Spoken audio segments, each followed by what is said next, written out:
Our class was actually, they said, like one of the smaller classes. It used to be like 400, 500 like years ago, and our classes were roughly around 300. So we knew each other, but there was just some people you knew, some people you knew closer, but it wasn't too close.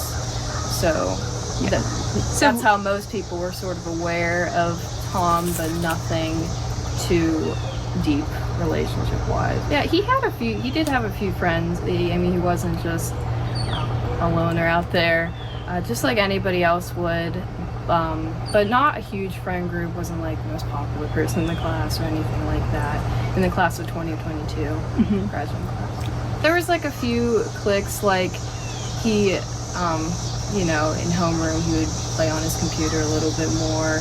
He was very into that, and he also,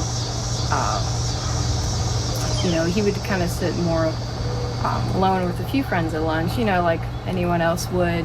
And there were like bigger cliques, smaller cliques, kind of just how high school is. Just around like graduation, he was like a few seats away from me, and I remember talking to him and another kid just in the auditorium. It was like, oh, how long are we gonna be here type thing, but nothing too hugely notable after that. He was in my homeroom for 8 years, but nothing, we didn't have any notable conversations prior to the graduation. I had some classes with him. He was in like higher math courses, and I was like in higher science ones, so we'd have a few, and then history as well, but not too many classes here and there. It's just like any normal person really would. Was always nice to kind of people around him. Just some people kind of don't fit in as much as others, just how the cliques go in high school. It was shocking, because it's shocking to hear someone from your high school, that you knew of, would do something as tragic as that. But I actually originally thought it was like a relative, because I heard Thomas is not really a name he usually goes by. He goes by Tom or Tommy. But when I heard the news, I was like, oh, I know last name Crooks. Like, I went to high school with him, and then knowing he's from Bethel, and then learning he was close down the street from me. It was completely. I wasn't even awake yet, and I heard all that, and I was supposed to go to the rally, and it was just crazy. I'm thankful that I didn't, because I feel really bad for families that had to endure that, and I'm sure some are going through some nightmares from that, actually. But all of Bethel Park, this is like a community that we're all really close, family orientated, good Americans and great citizens, especially like through Bethel Park, through their high school.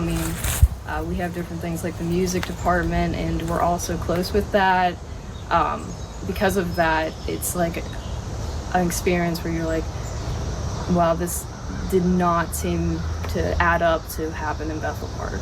So our hearts go out to the families that were affected in this. Maybe other people in the school that I thought would probably more be capable of such a thing, and he's definitely not one of them I would think of. But it's also maybe because of the fact that he didn't talk to a lot of people, so you don't really know what's going on inside their heads or anything. Just a normal, quiet person, nice to anyone who he interacts with, never said anything partially political like that. So that's why this is such a hard thing to unpack, because no one really knows, no one in the community really knows. We had American politics class. It was half a year, senior year, and he's never made any outward political views.